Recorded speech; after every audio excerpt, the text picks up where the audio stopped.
Stiw ac Annog yn amlwg wedi cwmpo mewn cariad â mi.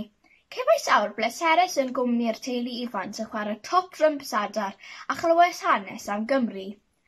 Gwlad y gan ar Eisteddfodau. Wyddwn ni ddim bod siwtlin.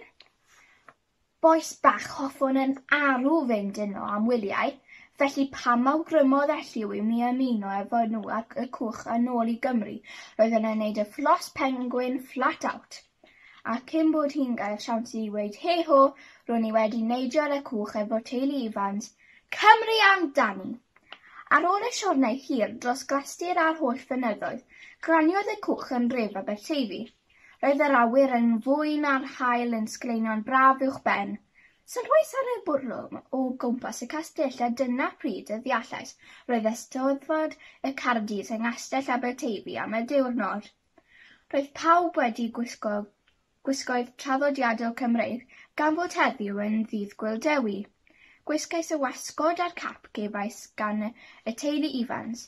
Jew, dwi'n teimlo'n smart efo'r ceninen yna, ac mae'n orogli'n hyfryd. Mae'n rhoi'n chwant bwyd arnaf. Diolch byth cyn pendyn, mae cinio'n barod. Gobeithio mai ddim pysgod ydi o. Rwyf am newid bach. Wedi'r cyfan, rwyf ar fy ngwyliau.